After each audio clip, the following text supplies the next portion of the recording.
हरे कृष्णा। आप सभी भक्तों का स्वागत है हमारे इस कोर्स में जिसका नाम है गीता अवलोकन। हम अध्याय 7 पर अपनी चर्चा कर रहे हैं। आज की हमारी ये 45वीं कक्षा है। अध्याय 7 पर चौथी कक्षा है। इस अध्याय का शीर्षक है भगवत ज्ञान। मंगलाचरण प्रार्थनाओं से इस कक्षा का आरंभ करेंगे। ओम अज्ञानतिमिरन्धस्य ज्ञानञ्जनशलाकया चक्षुरुन्मीलितं येन तस्मै श्रीगुरवे नमः। श्रीचैतन्यमनोभीष्टं स्थापितं येन भूतले स्वयं रूपः कदा मह्यं ददाति स्वपदान्तिकम्। वन्देऽहं श्रीगुरो श्रीयुतापदकमलं श्रीगुरून् वैष्णवांश्च श्रीरूपं साग्रजातं सहगण रघुनाथान्वितं तं सजीवम् साद्वैतं सावधूतं परिजनसहितं कृष्ण चैतन्य देवं श्री राधा कृष्ण पादान सहगण ललिता श्री विशाखान्वितांश्च। हे कृष्ण करुणा सिंधो दीनबंधो जगत्पते गोपेश गोपिका कांत राधा कांत नमोस्तुते। तप्त कांचन गौरांगी राधे वृंदावनेश्वरी वृषभानुसुते देवी प्रणमामि हरिप्रिये। वाञ्छाकल्पतरुभ्यश्च कृपा सिन्धुभ्य एव च पतितानां पावनेभ्यो वैष्णवेभ्यो नमो नमः। जय श्री कृष्ण चैतन्य प्रभु नित्यानंद श्री अद्वैत गदाधर श्रीवासादि गौर भक्त वृंद। हरे कृष्ण कृष्ण कृष्ण हरे हरे हरे राम राम राम हरे हरे।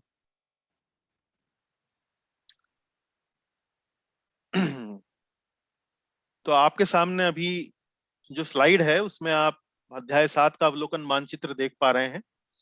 हमने इस अध्याय 7 को 5 भागों में विभाजित किया है और इससे पहली 3 कक्षाओं में हमने पहले 3 भागों पर चर्चा अपनी पूरी करी है।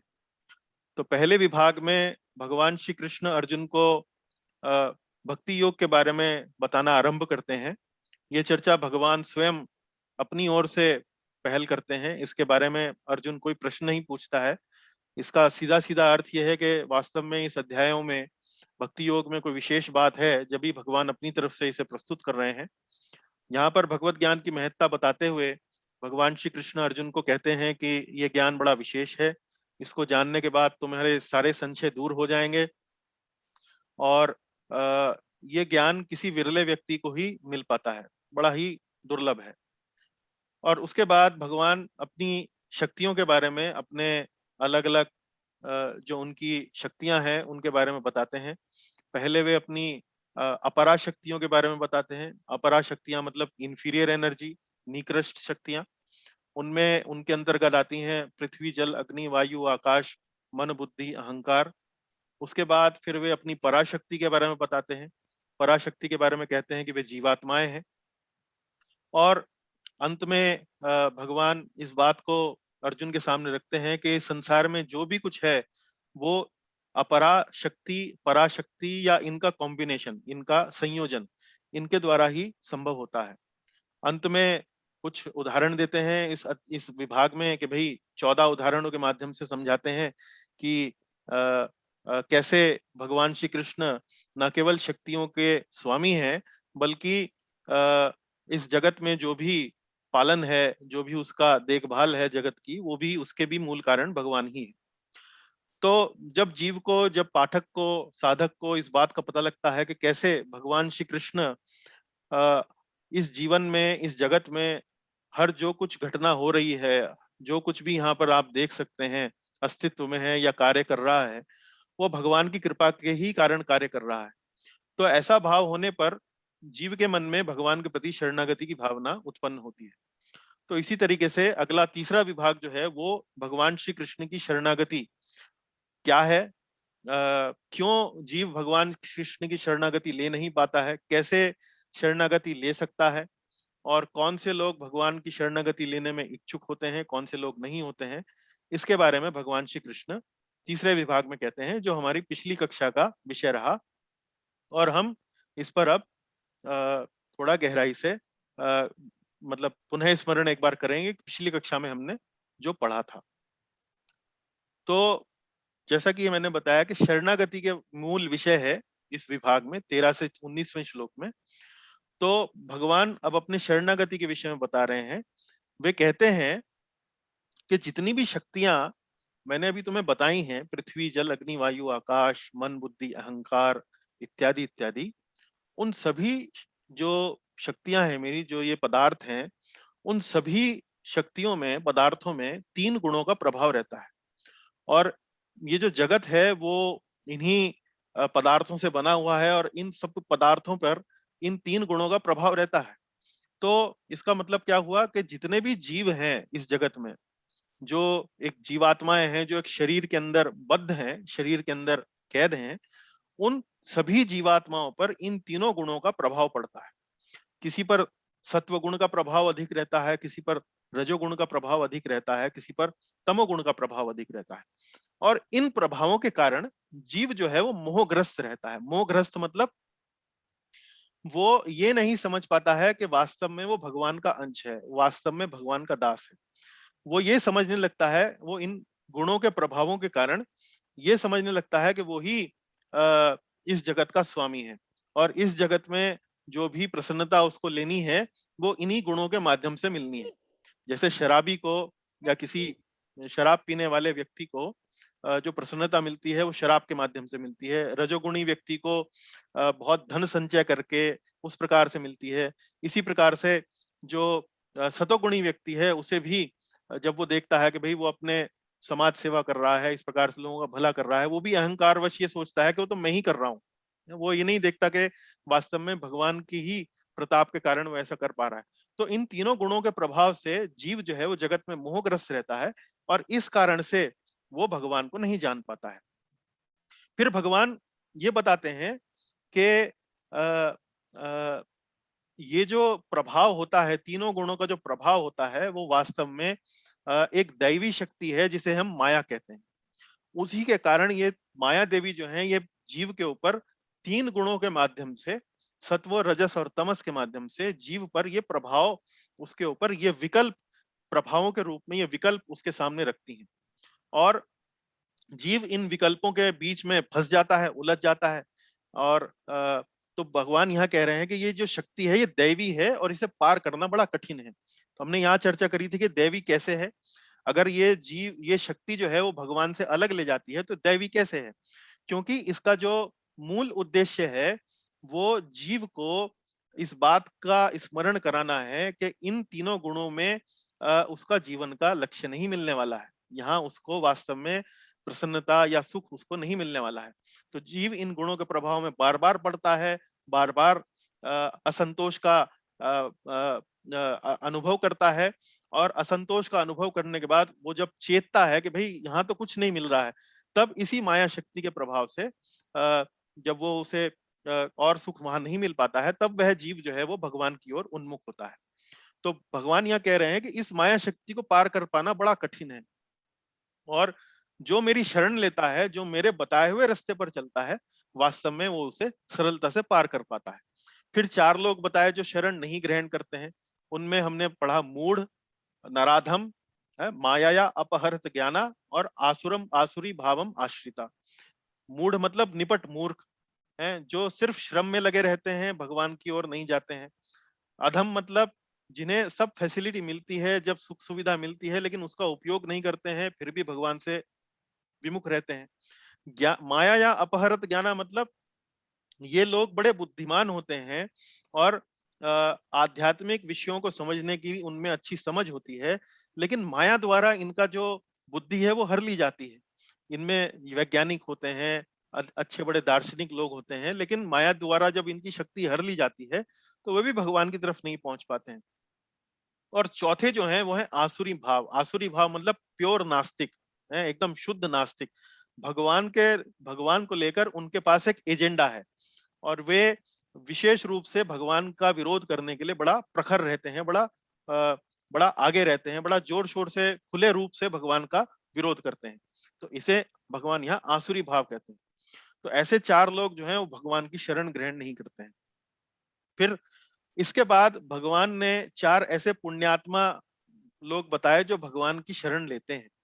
और उनके अंतर्गत 4 लोग बताए हैं, वो है आर्त अर्थात मतलब बड़ा दुखी, जिज्ञासु मतलब जिसे जिज्ञासा है भगवान के प्रति, आध्यात्मिक जीवन के प्रति, परलोक के प्रति, ऐसा व्यक्ति जिज्ञासु।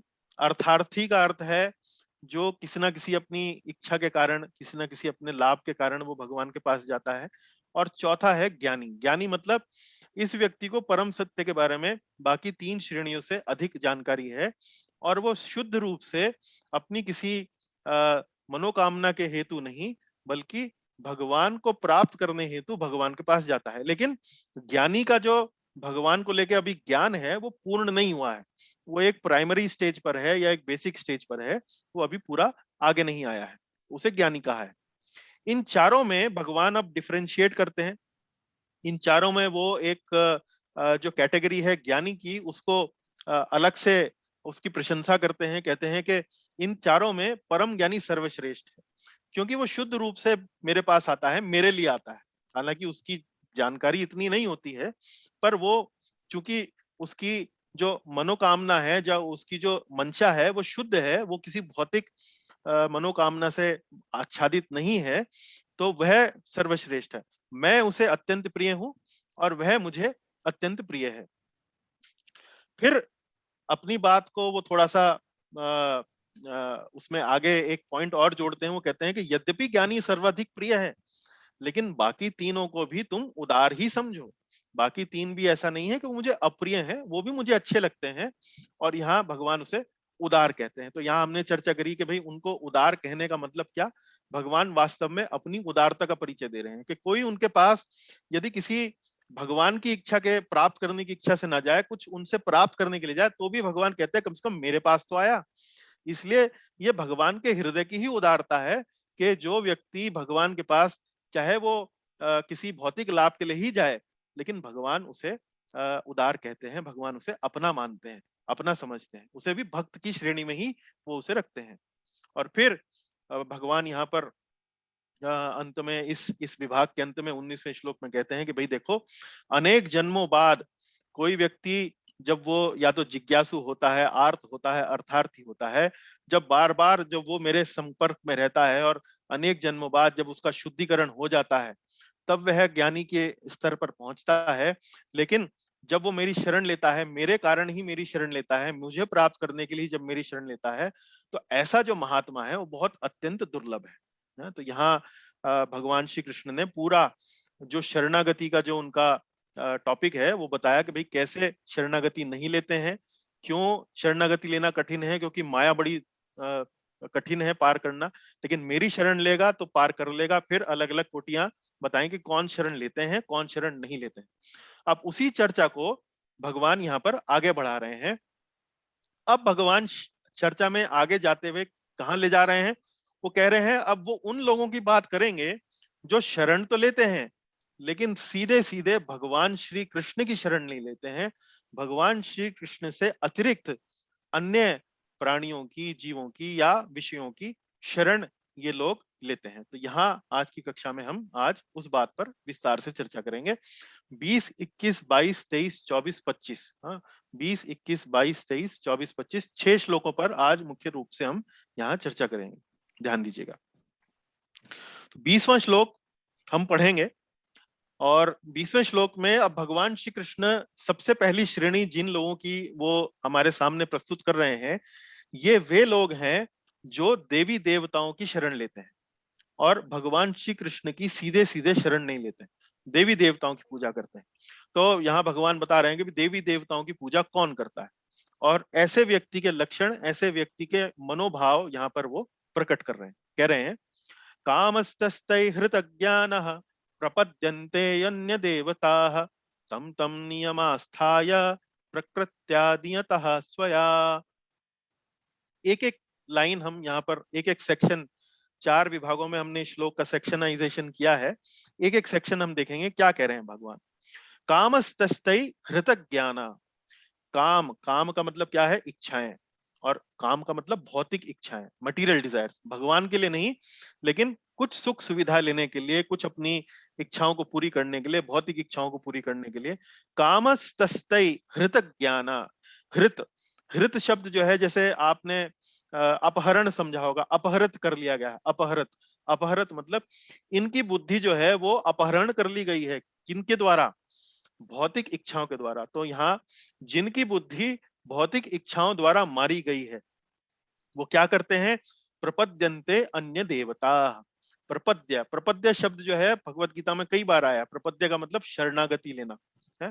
प्रपद्यन्ते अन्य देवता है, वे अन्य देवताओं की शरण में जाते हैं, वे अन्य देवताओं की शरण में जाते हैं। फिर क्या होता है? तम तम नियमास्थाय, वे उनके विधानों में आस्था रखते हुए, तम तम नियम, नियमम आस्थाय, आस्थाय मतलब उनकी आस्था, नियमम, नियमम मतलब नियमों में, तम तम जैसी जैसी उन देवी देवताओं के नियम हैं, उनकी आस्थाएं हैं, उनकी पूजा करने की जो विधियां हैं, उनमें आस्था रखते हैं। और वो कैसे आस्था रखते हैं? प्रकृत्या नियतः स्वया, जैसे जिस साधक की प्रकृति है, जैसे जिस साधक का स्वभाव है, उस प्रकार के स्वभाव से वो अपनी आस्था उन देवताओं में रखते हैं। तो कामस्तै हृत ज्ञान प्रपद्यन्ते अन्य देवता तम तम नियमास्थाय प्रकृत्या नियतः स्वयं। तो यहाँ पर देखिए, जो चर्चा के जो विषय हैं, जो चर्चा करने वाली जो तीन चार बातें हैं, उन पर ध्यान दीजिए। सबसे पहली चर्चा का विषय यह है कि यहाँ पर भगवान ने स्वयं को देवताओं से अलग बताया है। ये मैं इसलिए आपको यहाँ बताना चाह रहा हूं क्योंकि ऐसे कई मत आपको वैदिक ज्ञान के नाम पर या भगवत गीता के ज्ञान के नाम पर या आध्यात्मिक ज्ञान के नाम पर आपको बताएंगे। ऐसा ऐसा मत प्रचलित है कि किसी भी देवता की पूजा करो, कोई फर्क नहीं पड़ता है। किसी भी देवता को अपना इष्ट मानो, उनकी पूजा करो, और उनकी पूजा करने से आप भगवान को प्राप्त कर सकते हैं, है ना। लेकिन यहाँ पर भगवान श्री कृष्ण जो है वो अपनी पूजा को और अन्य देवताओं की पूजा को अलग बता रहे हैं। और अलग बताने में सबसे मुख्य विषय जो वो क्या बता रहे हैं, वो कह रहे हैं कि जो अन्य देवताओं की जो पूजा करते हैं, उनकी मति जो है वो भौतिक इच्छाओं द्वारा मारी गई है।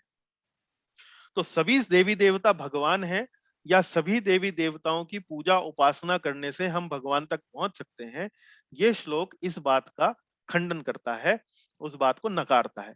देखिए यहाँ पर विशेष रूप से जो दूसरा विभाग है, प्रपद्यन्ते अन्य देवता, बड़ा क्लियर शब्द आया है, अन्य देवता है, अन्य देवता। इसमें कहीं कोई कंफ्यूजन की गुंजाइश नहीं है। फिर आ, आ, तो हम ये भी समझ सकते हैं कि देवी देवताओं का विधान भौतिक वैदिक संस्कृति में क्यों दिया गया है। तो वैदिक संस्कृति में अन्य देवी देवताओं की पूजा का विधि विधान दिया गया है क्योंकि जो जगत में हर प्रकार के स्वभाव का, हर प्रकार की प्रकृति का व्यक्ति है। जैसे यहाँ पर भी बता रहे हैं भगवान, प्रकृत्या नियतः स्वया। प्रकृत्या मतलब जैसी उसका स्वभाव है, जैसी उसकी आस्था है, उसके अनुसार वह पूजा करता है। तो वैदिक संस्कृति में जैसे एक उदाहरण के तौर पे आप लीजिए, हाल फिलहाल में हमने व्हाट्सएप ग्रुप पर इस पर थोड़े से प्रश्नोत्तर भी डाले हैं।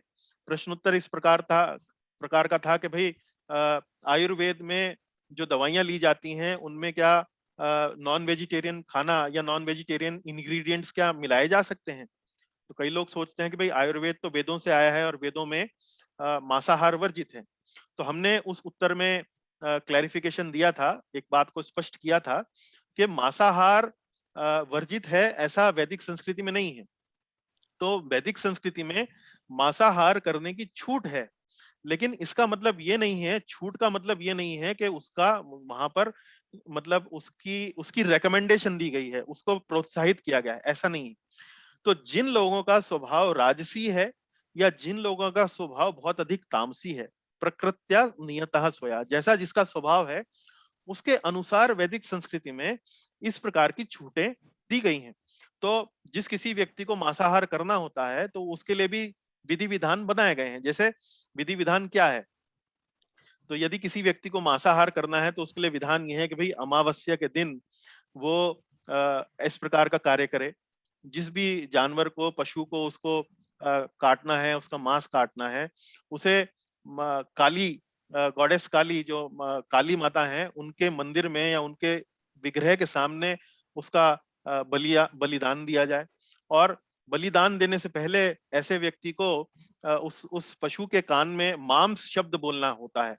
मांस शब्द बोलने का मतलब यह है कि मांस शब्द मतलब माम और सा, इसका अर्थ यह है कि जैसे इस युग में, इस जन्म में मैं आपको भोजन के रूप में प्राप्त कर रहा हूं, तो मैं आपको ये छूट देता हूं कि अगले जन्म में आप भी मुझे भोजन के रूप में प्राप्त कर सकते हैं। माम सहा, तो ये मतलब है।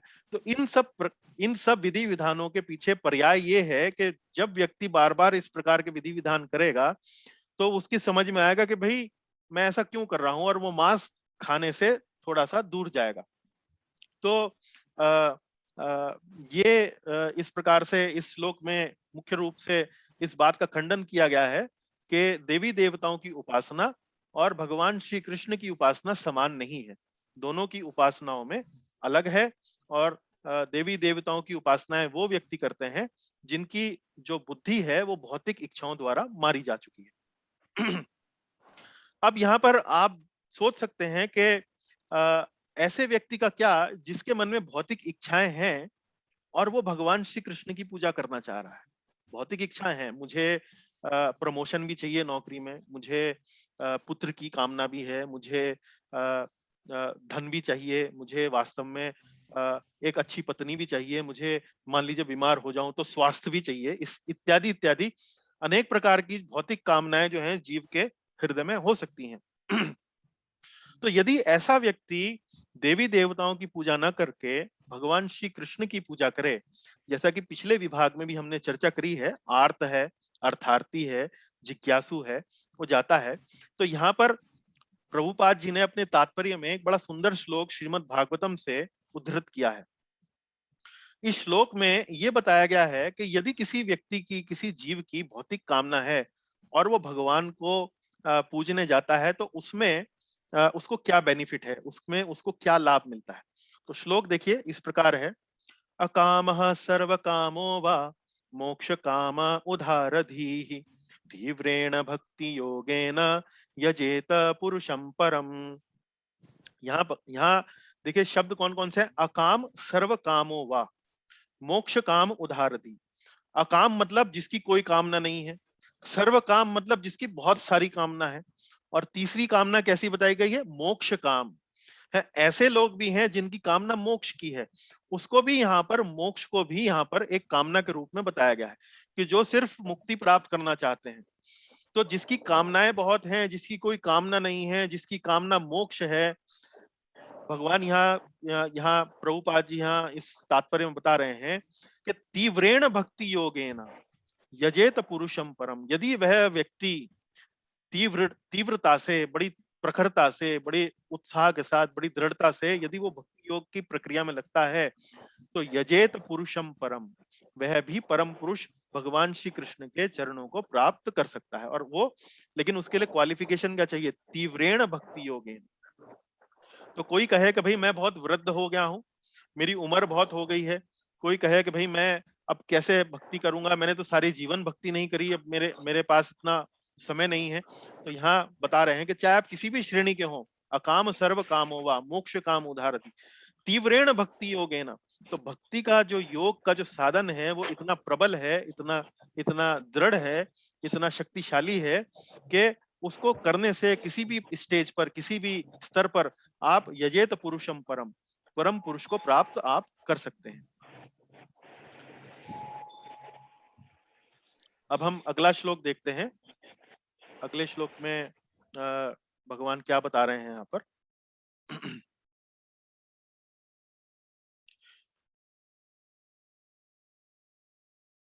अगले श्लोक में भगवान श्री कृष्ण यहाँ पर बोल रहे हैं, माफ कीजिए सिर्फ एक ही श्लोक है, 7.21, 22वां श्लोक अगली स्लाइड में है।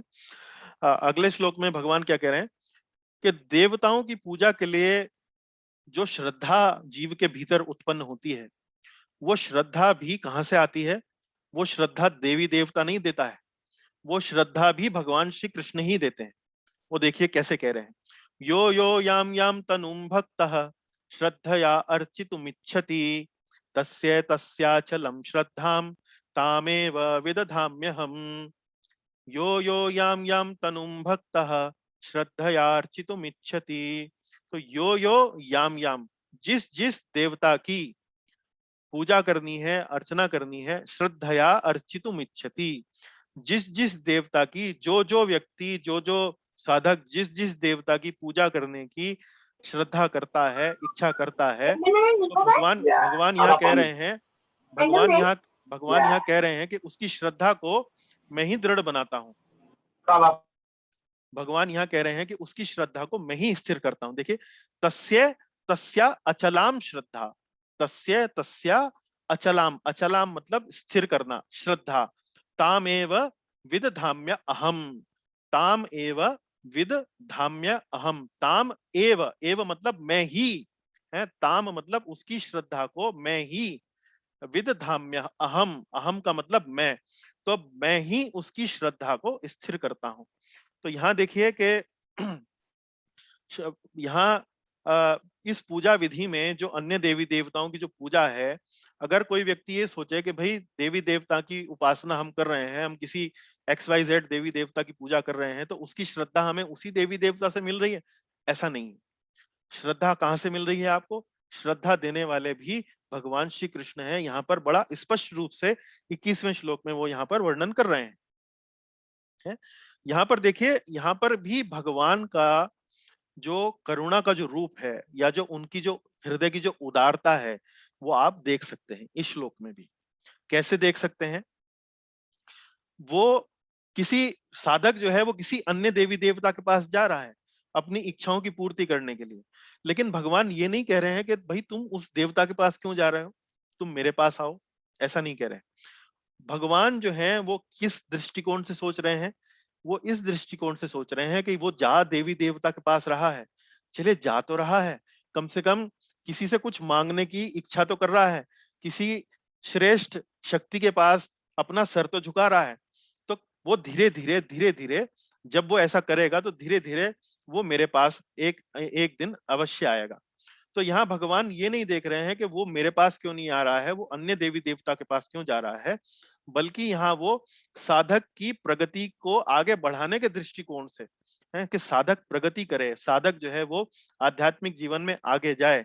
तो उस दृष्टिकोण से वो जब साधक ऐसी इच्छा करता है कि उसे कुछ भौतिक प्राप्ति हो, और वो किसी देवी देवता के पास जाकर उस प्राप्ति को, उस भौतिकता को पूरा करे, तो वो श्रद्धा भी भगवान श्री कृष्ण यहाँ कह रहे हैं कि वो श्रद्धा भी मैं ही उसे देता हूं है। तो यहाँ पर एक छोटी सी कथा जो है वो उसके माध्यम से, या एक कहानी के माध्यम से, उदाहरण के माध्यम से आप समझ सकते हैं कि मान लीजिए किसी पिता और पुत्र का झगड़ा हो जाए। पिता जो है बहुत धनवान व्यक्ति है, बहुत बड़ा आदमी है, और पुत्र जो है किसी छोटी मोटी बात पे पिता से अपना झगड़ा करके पिता का घर छोड़ के चला जाए। हम्म। अब पिता के सामने क्या विकल्प है? अब पिता वो यदि अहंकारी हो, यदि कहे कि भाई वो तो मुझे कुछ समझता ही नहीं है, मैं उसका पिता हूं, मैंने उसके लिए जीवन भर कितना किया, अब वो घर छोड़ के जा रहा है, उसने बिल्कुल भी ये ध्यान नहीं किया कि मैंने उसके लिए जीवन में क्या किया, इत्यादि इत्यादि। और वो पिता के सामने एक रास्ता ये है कि वो पुत्र को त्याग दे। तो एक पिता तो ये हुआ, लेकिन दूसरा पिता जो पुत्र के झगड़ा करने के बावजूद भी पुत्र से ये जो असीम प्रेम करता है, जो उसके प्रति अपने हृदय में करुणा की भावना रखता है, वो पिता कैसे सोचेगा? वो मेरा पुत्र जो है वो मुझसे छोड़कर चला गया है, मुझसे बिछड़कर चला गया है, अज्ञानतावश वो मुझसे छोड़कर चला गया है, गलत फहमी के कारण वो मुझसे छोड़कर चला गया है, लेकिन मुझे कुछ ना कुछ करना पड़ेगा। वो मुझे छोड़कर चला गया है, वो कहाँ खाएगा, कैसे रहेगा, कैसे उसकी इच्छाओं की पूर्ति होगी, कैसे वो अपना जीवन का निर्वाह करेगा। वो क्या करते हैं भगवान? वो अपने किसी विश्वास पात्र सेवक को, किसी अपने मुनीम को, किसी अपने मैनेजर को बुलाते हैं, और उस मैनेजर को कहते हैं कि तुम गुप्त रूप से जाओ, गोपनीय रूप से जाओ, और मेरा वो जो पुत्र जो मुझसे रूठ कर चला गया है, जाकर देखो कि कहीं उसको कोई तकलीफ ना हो, कहीं कोई उसको दिक्कत ना हो। तो वो मैनेजर जो है वो उस पुत्र से मिलता है, उसे मनाता है, उसे कहता है कि ठीक है, मैं तुम्हें नौकरी पे रख लेता हूँ, तुम्हें वेतन देता हूँ, तुम्हारी जो इच्छाएं हैं वो पूरी हो जाएंगी। वो मैनेजर उनको, उस पुत्र को ये नहीं बताता है कि वास्तव में वो उसके पिता का ही एक्चुअली सेवक है। और ऐसे में भगवान इसी उदाहरण को आप यहाँ पर देखिए कि भगवान जब देवी देवताओं के पास कोई व्यक्ति जाता है तो वो भगवान जो है वो उसको इसी तरीके से देखते हैं कि मेरा ही पुत्र है, मेरा ही अंश है, लेकिन मेरे ही सेवक के पास जा रहा है। धीरे धीरे उसको एक दिन बुद्धि होगी, उसको एक दिन ध्यान आएगा और एक दिन वो धीरे धीरे मेरे पास भी आएगा। तो वही बात यहाँ भगवान कह रहे हैं कि मैं ही वास्तव में ऐसे जीव की, ऐसे ऐसे साधक की उसे सुविधा देता हूं और उसकी श्रद्धा को मैं दृढ़ बनाता हूं। तो यहाँ एक चीज और देखने वाली है कि यहाँ ये समझिए कि जो जीव है और जो देवी देवता हैं, दोनों ही भगवान से स्वतंत्र नहीं है, दोनों ही भगवान के अधीन है। जीव को अपनी इच्छाओं की पूर्ति करनी है तो उसके लिए जो श्रद्धा, जिस देवता की पूजा करनी है वो भी भगवान से आती है। और धीरे धीरे अगले श्लोक में आप देखेंगे कि जो देवता उस जीव को जो भौतिक उसको साधन देते हैं, जो भौतिक उसकी संपन्नता जो उसको पूरा करते हैं, वो संपन्नता देने की शक्ति, वो दान देने की शक्ति, वो वर देने की शक्ति उस देवता में वो भी भगवान के कारण ही आती है। तो हम अगले श्लोक में देखते हैं। 22वां श्लोक देखिए। तो पिछले श्लोक में हमने देखा कि श्रद्धा भी भगवान से ही आती है और यहाँ 22वें श्लोक में देखिए कि जो लाभ ऐसे साधक को मिलता है वो लाभ भी भगवान श्री कृष्ण की कृपा से ही देवी देवता जो हैं ऐसे जीव को दे पाते हैं। श्लोक पढ़ते हैं। सतया श्रद्धया युक्त तस्या आराधनमीहते लभते च तथा कामान मय्येव विहितान हितान। तो यहाँ भगवान श्री कृष्ण कह रहे हैं कि सतया श्रद्धया युक्तस तस्या आराधन मीहते। सो सतया श्रद्धया युक्तस, ऐसी श्रद्धा से युक्त होकर, तस्या आराधन ईहते, तो ऐसी श्रद्धा से युक्त होकर वह देवता की पूजा करता है। तस्या, तस्या मतलब उस देवता की, आराधन, आराधन मतलब पूजा, ईहते वो पूजा करता है। ऐसी श्रद्धा से युक्त होकर वो देवी देवता की पूजा करता है। लभते च तथा कामान, लभते च तथा कामान, एवं अपनी इच्छा को पूरी करता है। उसकी कोई ना कोई लाभ की जो इच्छा है वो उसको पूरा करता है। मय्येव विहितान ही तान, मयि एव, मयि एव, एव का मतलब होता है सर्टेनली, ही, मयि एव ही, मैं ही, इसका मय्येव का मतलब है मैं ही, विहितान ही तान, मैं ही उसके जो लाभ जो देवी देवताओं से उसको मिलने वाले हैं, किंतु ये लाभ मेरे द्वारा ही उसको दिए जाते हैं। मय्येव विहितान ही तान, मैं ही उसको ये लाभ देता हूं। तो पिछले श्लोक में हमने पढ़ा कि श्रद्धा जो होती है वो भी जीव के अंदर भगवान की कृपा से ही उत्पन्न होती है देवी देवता की उपासना के लिए, और जो उसको भौतिक लाभ मिलता है वो भी उस जीव को भगवान श्री कृष्ण की ही कृपा के कारण उसको मिल पाता है। तो यहाँ इन 2-3 श्लोकों में आप ये अच्छे से समझ लीजिए, या अच्छे से आप ये समझ सकते हैं कि भगवान श्री कृष्ण की पूजा और देवी देवताओं की पूजा दो अलग अलग श्रेणियां हैं। भगवान श्री कृष्ण की पूजा का जो उद्देश्य है वो क्या है? आध्यात्मिक है। आध्यात्मिक मतलब परलौकिक है।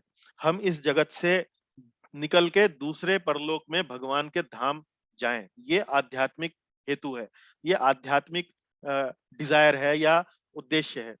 लेकिन देवताओं की पूजा करने का उद्देश्य क्या है? वो है भौतिक। भौतिक मतलब मटेरियल।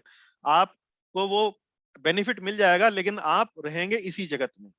आपको कोई आप इस जगत से पार नहीं कर पाएंगे, आप इस जगत के परे नहीं जा पाएंगे। तो देवी देवताओं का पूजा और भगवान श्री कृष्ण का पूजा समान नहीं है। लेकिन जो लोग भक्ति में लगे हुए हैं, जो लोग भगवान श्री कृष्ण से आराधना में लगे हुए हैं, उनका जो उनका जो पर्पस है वो आध्यात्मिक होना चाहिए। वो भगवान के पास जाएं, लेकिन भौतिक इच्छाओं की पूरी करने के लिए नहीं, वो भगवान के पास जाएं भगवान के चरण कमलों में आश्रय मांगने के लिए, भगवान से ये मांगने के लिए कि हे प्रभु आप हमें अपनी सेवा में लें, हमें इस बात का मनोबल दें, हमें इस बात का शक्ति दें, हमें इस बात की उत्साह दें कि हम आपके बताए हुए रास्ते पर अच्छे से चल सकें और आपकी सेवा में अपने आप को अधिक से अधिक लगा सकें। तो इस प्रकार की भावना जो है वो शुद्ध भक्त की होती है। वो एक ऐसे भक्त की नहीं होती है जो केवल भौतिक कामनाओं के पर्पस से ही भगवान के पास जाता है।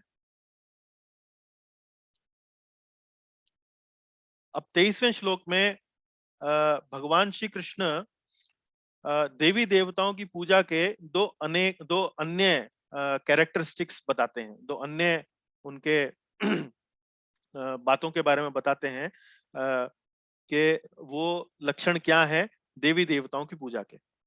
तो ये दो लक्षण हैं कि देवी देवताओं के पूजा की जो पूजा होती है, उनसे जो प्राप्त अ, उनसे जो प्राप्त अ, अ, फल होते हैं वो क्षणिक होते हैं और उनका अंत होता है। तो उनसे प्राप्त जो फल हैं उनके बारे में यहाँ भगवान बता रहे हैं, वो कह रहे हैं अंतवत्तु फलम तेषां तद्भवत्य अल्पमेधसाम् देवान् देवयजो यान्ति मद्भक्ता यान्ति मामपि।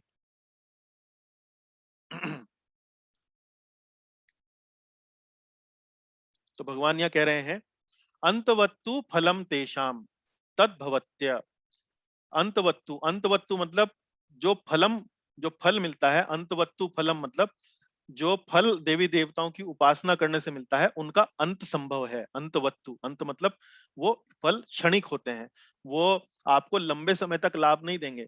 जो फल आपको मिल गया वो फल जो है वो समाप्त होने वाला है, एक समय के बाद वो समाप्त हो जाएगा और सीमित होते हैं, अनलिमिटेड फल नहीं मिलता है। और ये दूसरा कैरेक्टरिस्टिक क्या है, ऐसी पूजा कौन करते हैं, अल्प बुद्धि लोग करते हैं। देवताओं की पूजा का फल क्षणिक होता है और ये फल उन्हें मिलता है जो देवी देवताओं की उपासना करते हैं, और ऐसे लोगों को भगवान यहाँ कह रहे हैं अल्प मेधसाम। मेधा बोलते हैं बुद्धि को और अल्प बोलते हैं छोटे, लघु। ऐसी पूजा अल्प बुद्धि के लोग करते हैं जिनकी बुद्धि थोड़ी है, अनइंटेलिजेंट पीपल, फुलिश। देवान देव यजो यान्ति मद भक्ता यान्ति मामपि। और यहाँ पर दूसरी कैरेक्टरिस्टिक क्या बता रहे हैं, दूसरी कैरेक्टरिस्टिक कह रहे हैं कि देवान देव यजो यान्ति, कि जो देवी देवताओं की उपासना करते हैं वो देवी देवताओं के पास जाते हैं। मद भक्ता यान्ति मामपि, मुझे पूजने वाले मेरे पास आते हैं। तो यहाँ देखिए, यहाँ पर भी उस फिलॉसफी का खंडन हो रहा है कि जो लोग ये कहते हैं कि आप किसी भी देवी देवता की पूजा कर लीजिए अपनी सुविधा के अनुसार, अपनी भाव के अनुसार, जहां आपका आकर्षण हो, आप किसी भी देवी देवता की पूजा कर लीजिए, लेकिन आप जाएंगे परम धाम, आप जाएंगे, आपको परम गति मिलेगी। तो यहाँ इस बात को फिर से यहाँ पर खंडन हो रहा है, क्योंकि भगवान कह रहे हैं देवान देव यजो यान्ति, जो देवताओं की पूजने वाले हैं वो देवताओं के पास जाते हैं, लेकिन मुझे पूजने वाले मेरे पास आते हैं। मद भक्ता यान्ति मामपि, मद भक्ता यान्ति मामपि मतलब मेरा भक्त जो है, जो मेरी पूजा करता है, जो मेरे उपासना करता है, वो मेरे पास आता है। तो यहाँ पर देखिए कि इन 3-4 श्लोकों में आप बार-बार देख रहे हैं कि उस सिद्धांत का, उस दर्शन का खंडन स्पष्ट रूप से यहाँ हो रहा है। जो लोग कहते हैं कि जो अन्य देवी देवताओं की भी उपासना करते हैं, उससे भी आपको जो टॉप मोस्ट फल है, जो टॉप मोस्ट रिजल्ट है, सर्वश्रेष्ठ फल है, वही आपको मिलेगा, ऐसा नहीं है। देवी देवताओं की पूजा का फल अलग है, क्षणिक है, सीमित है और कामनाओं द्वारा, इच्छाओं द्वारा, मारी गई मति द्वारा वो मांगा जाता है। लेकिन भगवान की पूजा करने का जो फल है वो आध्यात्मिक है। भगवान की पूजा करने का फल भगवान को प्राप्त करना है, ऐसा यहाँ पर स्पष्ट रूप से आप इन श्लोकों में देख सकते हैं। इस संबंध में एक छोटी सी कथा श्रीमद् भागवतम में आती है, वो है ध्रुव महाराज की कथा। तो ध्रुव महाराज, उनके साथ जो एक घटना हुई, उसमें उनकी जो सौतेली माता थी सुनीति, माफ कीजिए सुरुचि। तो सुरुचि ने जब ध्रुव महाराज बालक थे, वो अपने पिता उत्तानपाद की गोदी में चढ़कर बैठना चाह रहे थे एक दिन। जो छोटा बच्चा होता है 3-4 साल का, वो जब पिता को देखता है तो पिता का स्नेह प्राप्त करने के लिए उनकी गोदी में बैठना चाहता है। तो ये भी ध्रुव महाराज भी ऐसे अपने पिता की गोदी में बैठना चाह रहे थे, किंतु जो उनकी सौतेली माता थी सुरुचि, उन्होंने ध्रुव महाराज को कहा कि यदि तुम अपने पिता की गोदी में बैठना चाहते हो, तो वह अधिकार तुम्हें जभी मिलेगा जब तुम मेरे कोख से उत्पन्न होगे। तो ऐसा जब उन्होंने कहा, और दुख की बात ये थी कि जो पिता उनके थे उत्तानपाद, वो अपनी दूसरी रानी के प्रति इतना आसक्त थे कि वो दूसरी रानी का ये जो खंडन था ध्रुव महाराज को ना बैठने देने का, उसका प्रतिकार नहीं कर पाए, उसका विरोध नहीं कर पाए। तो जब देखा कि पिता ने भी मेरी जो माता हैं उनका विरोध नहीं किया और माता की बात को उन्होंने सहमति दी, मूक सहमति दी, तो उन्हें बड़ा क्रोध आया, उन्हें बड़ा खराब लगा। और बड़ा इस क्रोध की अवस्था में वे अपनी माता सुनीति के पास जाते हैं, जो माता कहती हैं, उनको अच्छी सलाह देती हैं कि देखो, तुम्हें अपनी कोई भी इच्छा यदि पूरी करनी हो, तो तुम्हें भगवान श्री नारायण की शरण लेनी चाहिए। क्योंकि ध्रुव महाराज की इच्छा ये थी कि अब मैं, इतना मेरा अपमान हुआ है, इतना मेरा तिरस्कार हुआ है, मैं चाहता हूं कि मेरे पास मेरे पिता से भी एक बड़ा राज्य हो। तो ऐसी राज्य की मनोकामना करने के लिए करते हुए वे जंगल की ओर चले जाते हैं अपनी माता की सलाह के ऊपर। तो यहाँ आप देखिए कि कैसे एक छोटा सा बालक अपना इतना उत्साह के साथ वो भगवान से अपना कुछ मांगने जा रहा है। लेकिन ध्रुव महाराज की जो इच्छा है, ध्रुव महाराज का जो पर्पस है, वो भगवान नहीं है, वो है राज्य की कामना।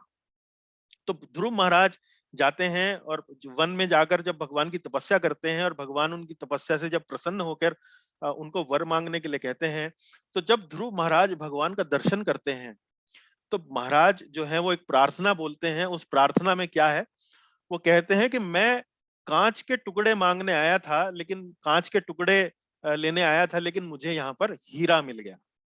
तो देवी देवताओं की उपासना कैसी है?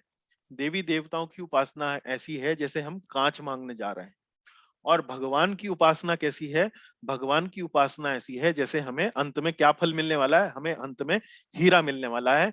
हमें वास्तव में भगवान का ही सानिध्य, भगवान का ही साथ मिलने वाला है। तो ये देवी देवताओं और भगवान की उपासना में अंतर है। ठीक है, अब हम आगे चलते हैं। तो अभी तक भगवान श्री कृष्ण ने एक श्रेणी के उपासकों की बारे में यहाँ चर्चा करी कि जो लोग देवी देवताओं की उपासना करने जाते हैं, उन्हें यहाँ पर भगवान श्री कृष्ण ने 20वें, 21वें, 22वें और 23वें श्लोक में उनके बारे में हमें 4 श्लोकों में देवताओं की उपासना के बारे में काफी अधिक यहाँ पर हमें जानकारी दी।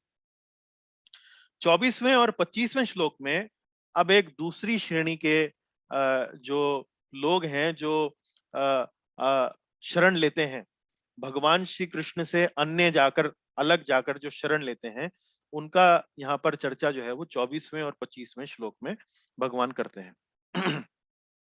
और ये कौन लोग हैं?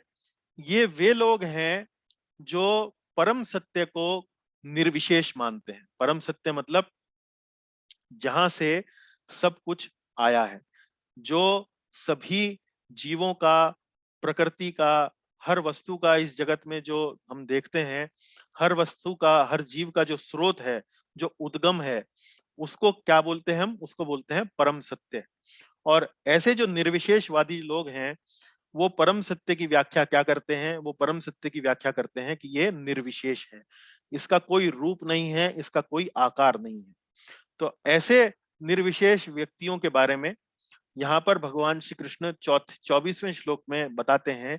पहले 20वें, 21वें, 22वें, 23वें में देवी देवताओं की उपासना करने वालों के बारे में, और 24वें और 25वें श्लोक में निर्विशेष उपासना के बारे में, या निर्विशेष परम सत्य की जो शरण लेने के लिए जो उत्सुक रहते हैं, उनके बारे में यहाँ भगवान श्री कृष्ण बताते हैं। ये श्लोक पर ध्यान दीजिएगा। अव्यक्तं व्यक्तिमापन्नं मन्यन्ते माम बुद्धयाः परम भावमजानन्तो ममाव्ययम् अनुत्तमम्। धीरे धीरे यहाँ पर इस श्लोक को समझेंगे, क्योंकि ये जो इस श्लोक का जो संदेश है, इस श्लोक का जो सार है, समझने में थोड़ा सा आपको कठिन लग सकता है, तो ध्यान से सुनिएगा। कोई बात नहीं समझ में आई होगी तो प्रश्न उत्तर के माध्यम से उसे क्लियर करने का प्रयास भी कीजिएगा, लेकिन पहले ध्यान से सुनिए। अव्यक्तम व्यक्तिमापन्नम, तो पहले हम श्लोक की अलग अलग लाइन पर ध्यान देंगे वो क्या है। अव्यक्तम व्यक्तिमापन्नम, अव्यक्तम का मतलब क्या है कि मैं व्यक्त था, व्यक्त मतलब अव्यक्त मतलब मैं निराकार था, मैं पहले अव्यक्त था। व्यक्तिम आपन्नम, व्यक्तिम किंतु अब मैंने स्वरूप धारण कर लिया है।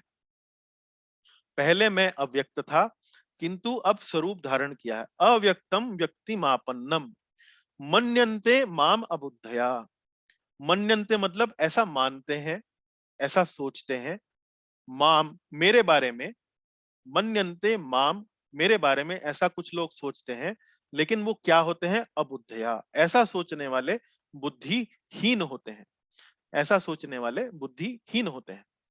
परम भावम अजानंतो, क्यों बुद्धिहीन होते हैं, क्योंकि वह मेरा परम भाव नहीं जानते हैं। परम भावम अजानंतो, वो मेरा परम भाव नहीं जानते हैं। मम अव्ययम अनुत्तमम, और वो मेरा परम भाव क्या है कि मैं अव्ययम हूं और अनुत्तमम हूं, मैं अविनाशी हूं और सर्वोच्च हूं। कौन कह रहा है? भगवान श्री कृष्ण कह रहे हैं।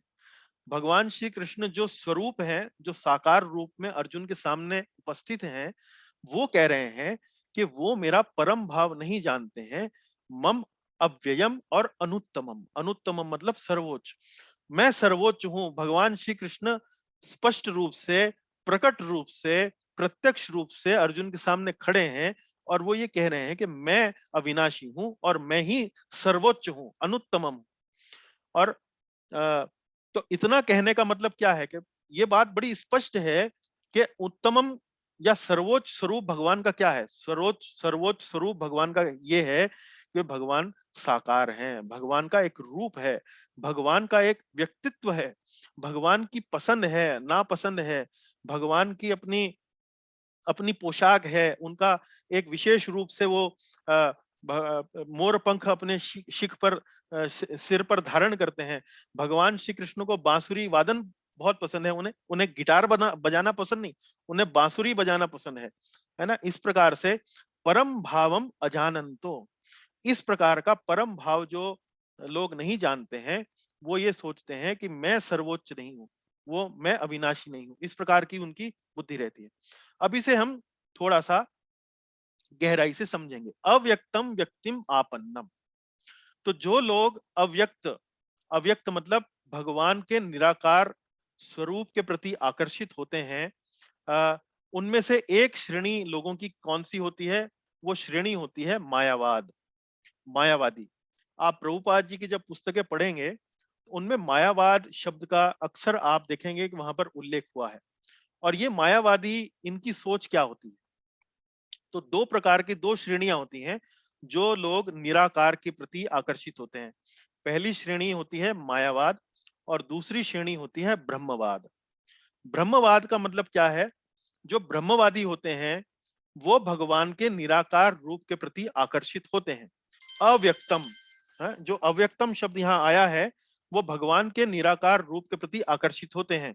लेकिन जो दूसरा शब्द है व्यक्तिम आपन्नम, तो जो ब्रह्मवादी लोग होते हैं वो ये नहीं सोचते हैं कि भगवान पहले निराकार थे और अब उन्होंने व्यक्तित्व ले लिया है, वो उन्होंने कोई अवतार ले लिया है, उन्होंने कोई एक शरीर ले लिया है।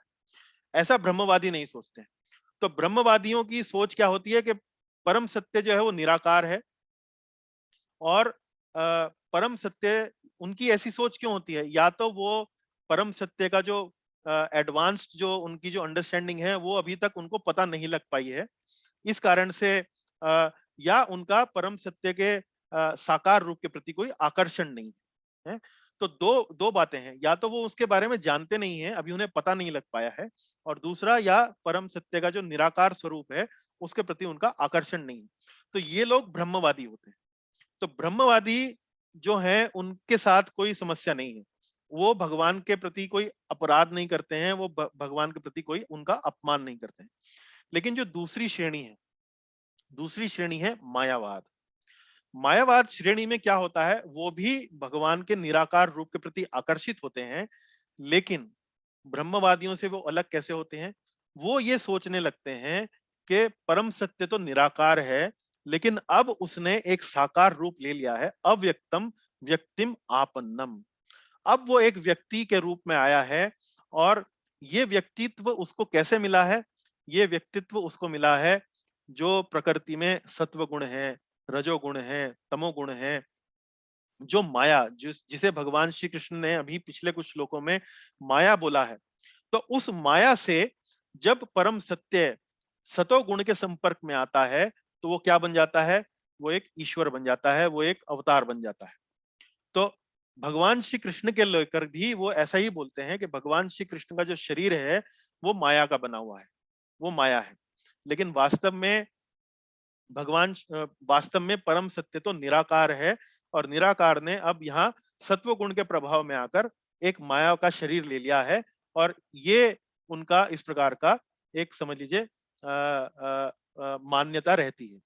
और ये जो शरीर ले लिया है ये जो साधक हैं वो किसी भी देवी देवता को समझ सकते हैं, किसी भी देवी देवता के प्रति अपना श्रद्धा व्यक्त कर सकते हैं, क्योंकि परम सत्य किसी भी स्वरूप में आ सकता है, वो माया के संपर्क में आके कोई भी शरीर ले सकता है और इस प्रकार से वो भगवान श्री कृष्ण की या भगवान के प्रति उपासना कर सकते हैं। तो ये जो कॉन्सेप्ट है, ये जो समझ है, उसके अंतर्गत क्या है कि भगवान का जो साकार रूप है उसको मात्र एक सुविधा के लिए बताया जाता है कि वो मात्र एक सुविधा के लिए लिया गया है और अंत में चूंकि हम लोग भी शरीर धारण करते हैं और चूंकि हम लोग निराकार को समझ नहीं सकते हैं, निराकार पर ध्यान नहीं लगा सकते हैं, तो सुविधा के लिए हम ये समझते हैं कि ये जो श्री कृष्ण है या अन्य कोई देवी देवता हैं, ये एकमात्र सुविधा के लिए हैं। लेकिन वास्तव में हमें इन शरीरधारी जो अवतार हैं उनके माध्यम से हमें उस परम सत्य की ही उपासना करनी। और धीरे धीरे हमें जैसे जैसे ये आकर्षण हमारा बढ़ता चला जाएगा, वैसे वैसे हम ये जो आकर्षण है भगवान के रूप के प्रति, ये भी हम त्याग कर वास्तव में परम सत्य को प्राप्त कर लेंगे, निराकार रूप में उसको प्राप्त कर लेंगे। ये सिर्फ मात्र प्रगति के लिए है। तो ये जो भावना है कि हम मात्र सुविधा के लिए भगवान के रूप पर ध्यान करते हैं, ये वास्तव में भगवान के प्रति एक अपराध है। भगवान के रूप के प्रति, भगवान के उपासना के प्रति एक अपराध है।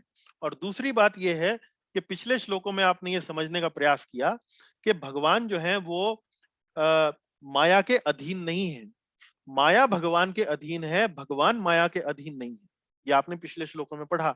तो ऐसा संभव नहीं है कि भगवान रजोगुण के या तमोगुण के या सत्वोगुण के प्रभाव में आकर कोई शरीर ले लें और माया के अधीन हो जाए। ऐसा संभव नहीं है, क्योंकि माया भगवान के कहे अनुसार कार्य करती है, भगवान माया के कहे अनुसार कार्य नहीं करते हैं।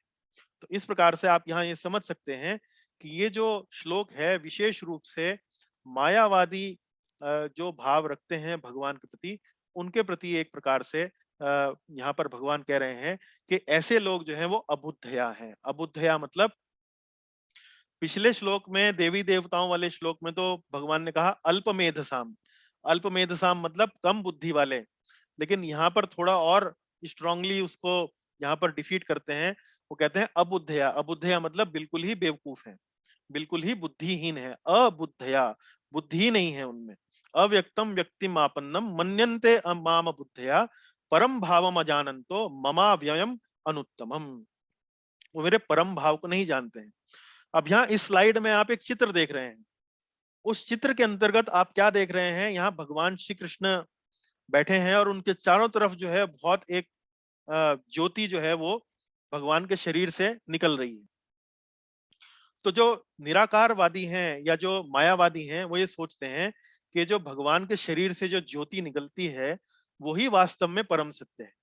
लेकिन यहाँ इस चित्र के माध्यम से आप ये समझ सकते हैं कि भगवान का जो शरीर है वो 3 गुणों से नहीं बना हुआ है, लेकिन उसका रूप है, उसका एक साकार है, उसका एक फॉर्म है।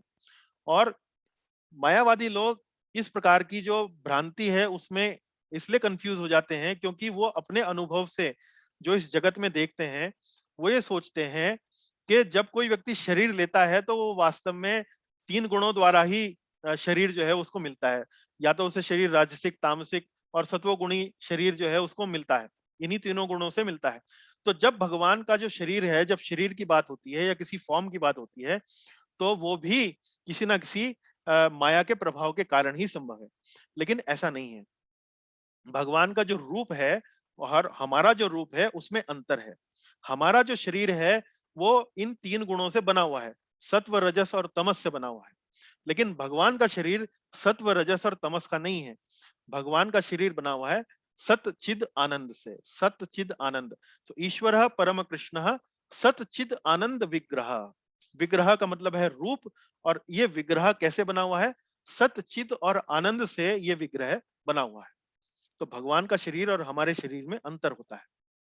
और इस सच्चिद आनंद विग्रह से जब जो ब्रह्म ज्योति निकलती है वो भगवान का निराकार स्वरूप है। तो वैष्णव दर्शन के अंतर्गत हम ये मानते हैं कि भगवान साकार भी हैं और निराकार भी हैं। लेकिन भगवान का जो निराकार रूप है वो साकार रूप से आता है, ना कि निराकार रूप से साकार रूप आता है, ऐसा नहीं। तो इस कारण से ये श्लोक यहाँ पर इसलिए है, जो मायावाद का जो भाव है उसके प्रति यहाँ पर एक प्रकार से ये भगवान श्री कृष्ण कह रहे हैं कि जो ऐसे लोग होते हैं वो वास्तव में अबुद्धया मतलब बुद्धिहीन होते हैं। वो मेरे परम भाव को नहीं जानते। वो मेरा परम भाव क्या है? मेरा परम भाव है कि मेरा सच्चिद आनंद विग्रह स्वरूप है वो पृथ्वी, जल, अग्नि, वायु, आकाश, मन, बुद्धि, अहंकार और सत्व, रजस, तमस से बना हुआ शरीर नहीं है। वो सत चिद आनंद से बना हुआ शरीर है। जो जल, अग्नि, पृथ्वी, वायु, आकाश, मन, बुद्धि, अहंकार से जो शरीर जिसका बनता है वो कौन है? वो जीवात्माएं। उनका शरीर इनसे बनता है, मेरा शरीर उनसे नहीं बनता है। मैं अविनाशी हूं और सर्वोच्च हूं। ये बात यहाँ पर इस श्लोक में भगवान श्री कृष्ण यहाँ पर स्पष्ट कर रहे हैं। और इस प्रकार का जो भ्रम मायावादी लोगों को क्यों होता है, निर्विशेषवाद का जो मानने वाले हैं उन लोगों को क्यों होता है, उसके बारे में यहाँ भगवान श्री कृष्ण 25वें श्लोक में आगे बताते हैं। तो निर्विशेषवादी भगवान श्री कृष्ण को एक व्यक्ति के रूप में क्यों समझते हैं, और उनको वो उनका परम भाव क्यों नहीं समझ पाते हैं, वो यहाँ 25वें श्लोक में भगवान कह रहे हैं नाहं प्रकाश सर्वस्य योग माया समावृताः मूढ़ोऽयं नाभिजानाति लोको मामजम अव्ययम्। नाहं प्रकाशः सर्वस्य, मैं सबके लिए स्वयं प्रकट नहीं होता हूं। ना अहम, अहम मतलब अगेन एक बार फिर भगवान कह रहे हैं अहम, मैं।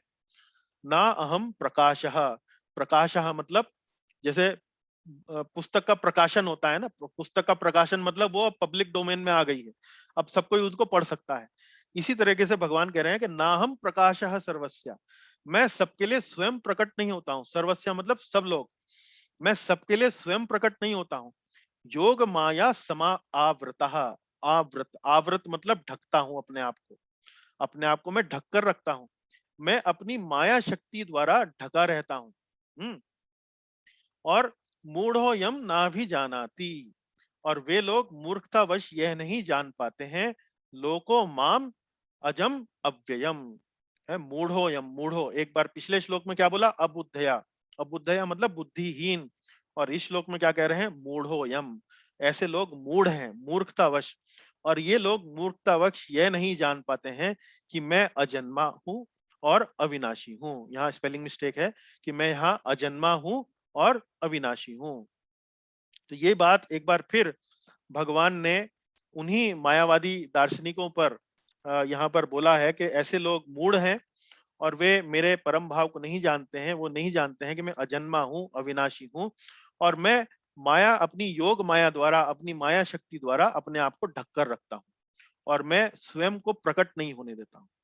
तो यदि आप इस श्लोक का तात्पर्य, श्रील प्रभुपाद जी ने जो तात्पर्य दिया है, यदि आप उसे ध्यान से पढ़ेंगे तो प्रभुपाद जी यहाँ पर स्पष्ट लिखते हैं कि जब भगवान श्री कृष्ण पृथ्वी पर विद्यमान थे, लगभग आज से 5000 वर्ष पूर्व, जब महाभारत का युद्ध हुआ, तब अनेकों अनेक लोगों ने उन्हें देखा। लेकिन बहुत ही कुछ लोग ये समझ पाए कि ये पूर्ण पुरुषोत्तम भगवान श्री कृष्ण हैं। बहुत सारे लोग उनको नहीं समझ पाए, बहुत सारे लोगों ने उनके साथ शत्रुता भी रखी, बहुत सारे लोगों ने उन्हें अपमानजनक बहुत सारे शब्द भी कहे।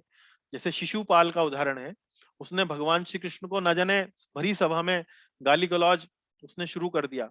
तो ऐसे लोग जो हैं उन्हें भगवान यहाँ पर कह रहे हैं कि नाहम प्रकाशः सर्वस्य योग माया समावृता, मैं अपनी माया शक्ति द्वारा ढका रहता हूं और ऐसे लोगों को अपने आप को प्रकट नहीं करता हूं कि मैं कौन हूं। तो यहाँ पर ये बात समझिए कि भगवान स्वयं को किस पर प्रकट करते हैं और किस पर प्रकट नहीं करते हैं। ये कॉपीराइट, ये सर्वाधिकार सुरक्षित है।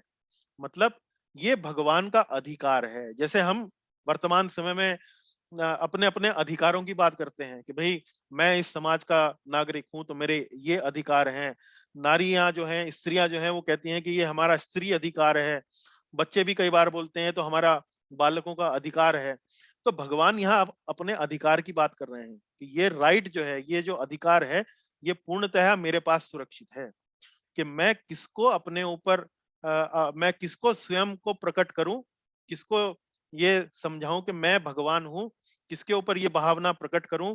ये अधिकार जो है पूर्ण रूप से मेरे पास सुरक्षित है। मैं चाहूंगा तो प्रकट करूंगा, मैं नहीं चाहूंगा तो प्रकट नहीं करूंगा। मैं किसी के अधीन नहीं हूं, मैं किसी के पिताजी का सेवक नहीं हूं कि वो यदि कहे कि भगवान श्री कृष्ण मेरे सामने उपस्थित हो जाओ, मैं 10 तक गिनती करता हूं, यदि तुम मेरे सामने उपस्थित नहीं हुए तो समाज में ये घोषणा हो जाएगी कि भगवान का अस्तित्व नहीं है।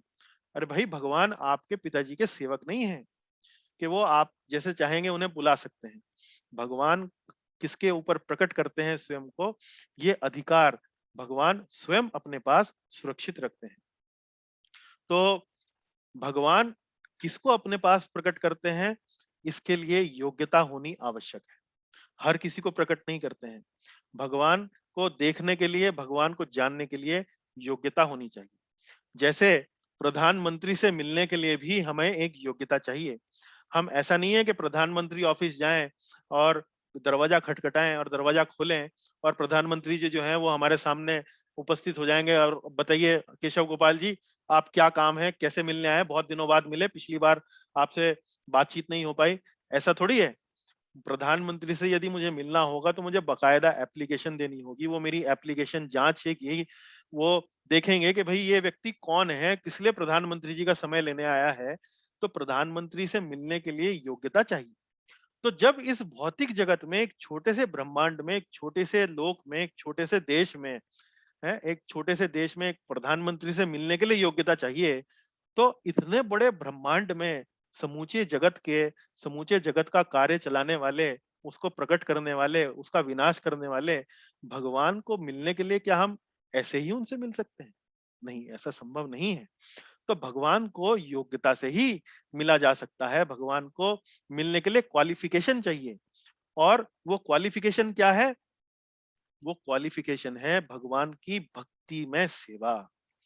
है भगवान के प्रति जब हम सेवा की भावना से, भगवान के प्रति जब हम प्रेम की भावना से, जब हम उनके सामने जाते हैं या प्रयास करते हैं, तब भगवान हमारी सेवा के माध्यम से, कभी जब उनकी इच्छा होती है, जब हमारी सेवा से वो संतुष्ट अनुभव करते हैं, तब वे अपनी स्वयं इच्छा से वो हमारे सामने प्रकट हो सकते हैं। तो इस संबंध में भक्ति रसामृत सिंधु, जो एक वैष्णव आचार्य हैं श्रील रूप गोस्वामी, उन्होंने भक्ति रसामृत सिंधु में एक श्लोक की रचना की है और उसमें इसी भाव को प्रकट किया है कि भगवान को वैसे कैसे समझा जा सकता है। तो कहते हैं, अतः श्री कृष्ण नामादि ना भवेत ग्राह्यम इंद्रियैः सेवन्मुखे हि जिह्वादो स्वयमेव स्फुरत्यदा। अतः श्री कृष्ण नामादि न भवेद ग्राह्यम इंद्रियः। भगवान श्री कृष्ण को या भगवान श्री कृष्ण की लीलाओं को या भगवान श्री कृष्ण के नाम के जप की शक्ति को, अतः श्री कृष्ण नामादि न भवेद ग्राह्यम इंद्रिय, इंद्रियों के माध्यम से न भवेद ग्राह्यम, ग्राह्यम मतलब कोई समझ सकता है, न भवेद ग्राह्यम इंद्रिय, कैसे समझ सकता है? सेवोन्मुखो ही जिह्वादो, सेव उन्मुख, जब वो सेवा करने के प्रति उन्मुख होता है, जब वो सेवा करने के प्रति आकर्षित होता है, लगता है, ही जिह्वा दो, जिह्वा, जिह्वा मतलब जीभ, टंग। और वो सेवा कहाँ से शुरू होती है? हरे कृष्ण कृष्ण कृष्ण हरे हरे, हरे राम राम राम हरे। भगवान के नाम के जप करने से, भगवान के भोजन को, भगवान के अर्पित किए हुए भोग का प्रसाद, उसको प्राप्त करने से जिह्वा, भगवान के लीलाओं का गुणगान करने से, भगवान की कथा को करने से, तो सेवन मुखो ही जिह्व आदो, जिह्वा से भगवान की सेवा करने के माध्यम से स्वयमेव, स्वयमेव स्फुरत्यदा, स्वयं एव, एव मतलब सर्टेनली, केवल, स्वयं एव मतलब भगवान स्वयं प्रकट करते हैं। स्फुरत्यदा, स्फुरत्यदा मतलब बिना कोई समय गंवाए, बिना कोई समय गंवाए भगवान श्री कृष्ण स्वयं को प्रकट करते हैं। कब? जब जीव सेवन मुखो ही जिह्वादो, जब जीव भक्ति में सेवा द्वारा भगवान की ओर आकर्षित होता है, भगवान के प्रति एक भक्ति की भावना लेकर जब जाता है, तब भगवान जो है स्वयं को उस भक्त के प्रति, उस भक्त के समक्ष अपने आप को प्रकट करते हैं। तो ये योग्यता जब तक हमारे भीतर नहीं होगी, भगवान को प्राप्त करना संभव नहीं है। और भगवान स्वयं अपनी इच्छा से ही भक्त को अपना दर्शन कराएंगे या अपने बारे में उसको प्रकट करेंगे। वो 2% करें, 10% करें, 15% करें, जैसे जैसे भक्त जो है अपनी भक्ति में आगे बढ़ेगा, भगवान इस बात का विचार करेंगे। तो भक्त को इस बात की चिंता नहीं करनी है कि भगवान प्रकट हो रहे हैं कि नहीं प्रकट हो रहे हैं। भक्त को चिंता किस बात की करनी है? सेवन मुखे ही जिह्वा दो, भगवान के बताए हुए रास्ते पर चलें, भगवान की सेवा करने के प्रति उन्मुख हों, भगवान की सेवा करने के प्रति थोड़ी लालसा, थोड़ी अपनी इच्छाएं जो हैं वो बढ़ाएं। तो ऐसा करने से हम भगवान को जान सकते हैं। तो आज की कक्षा में हमने संक्षेप में उन लोगों के बारे में चर्चा करी जो भगवान श्री कृष्ण से अतिरिक्त जाकर शरण लेते हैं। पहली श्रेणी देवी देवता के उपासक, दूसरी श्रेणी मायावादी उपासक जो भगवान श्री कृष्ण के परम भाव को नहीं जानते हैं, उन्हें निराकार रूप में समझते हैं, लेकिन ये समझते हैं कि यही परम सत्य का सबसे गुह्य रूप है। और वे इस बात को समझते हैं कि वो परम सत्य जो निराकार है, वो अब एक माया के प्रभाव में आकर एक शरीर लेता है, एक व्यक्ति बन गया है। और इस प्रकार से यहाँ भगवान कहते हैं कि ऐसी जो उपासना है वो अबुद्धया, वो बुद्धिहीन है। तो हमने मेनली आज इस श्रेणी पर चर्चा करी और अंत में हमने इस बात को समझा कि भगवान को हमें यदि जानना है, भगवान को यदि देखना है, तो हमें भगवान की सेवा के प्रति उन्मुख होना चाहिए और धीरे धीरे अपनी सेवा को भगवान के प्रति बढ़ाना चाहिए। धन्यवाद। हरे कृष्ण।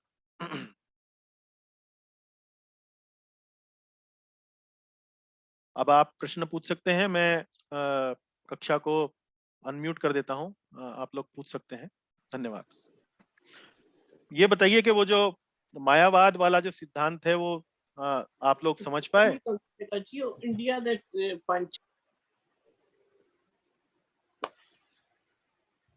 हरे कृष्णा।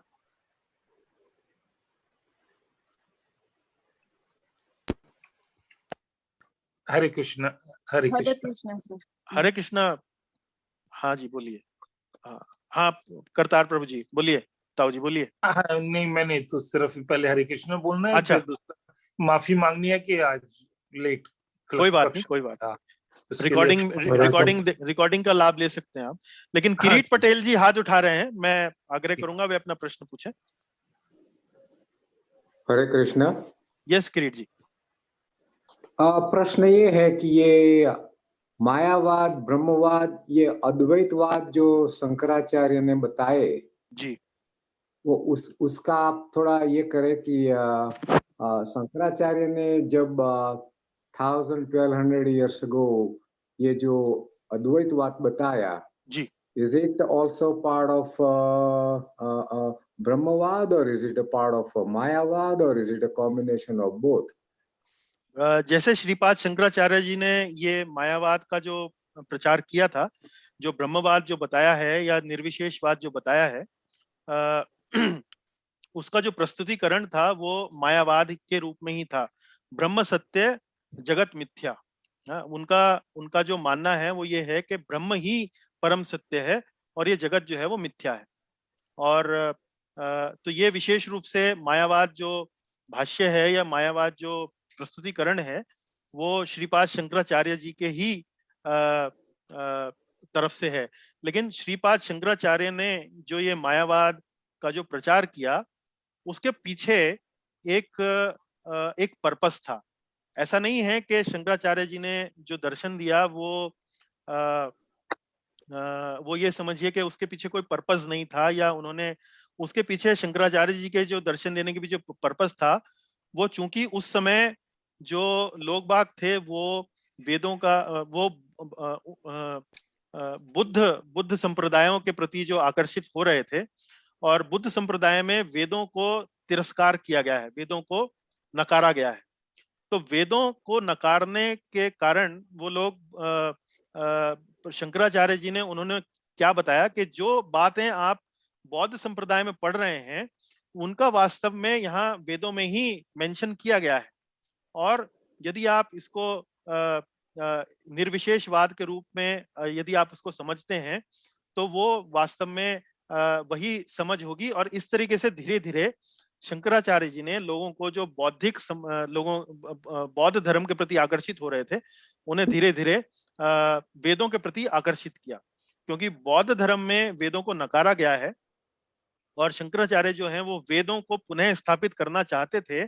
इसलिए उन्होंने ये मायावाद का जो दर्शन है वो प्रस्तुत किया।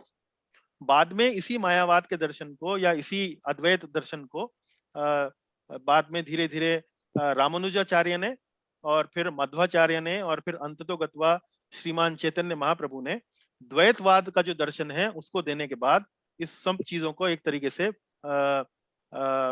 समापन इसका एक तरीके से किया गया है। जी,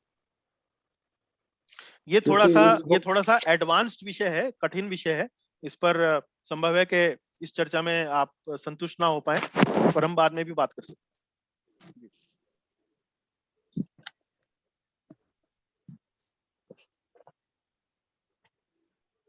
थैंक यू। हाँ जी, अन्य कोई प्रश्न?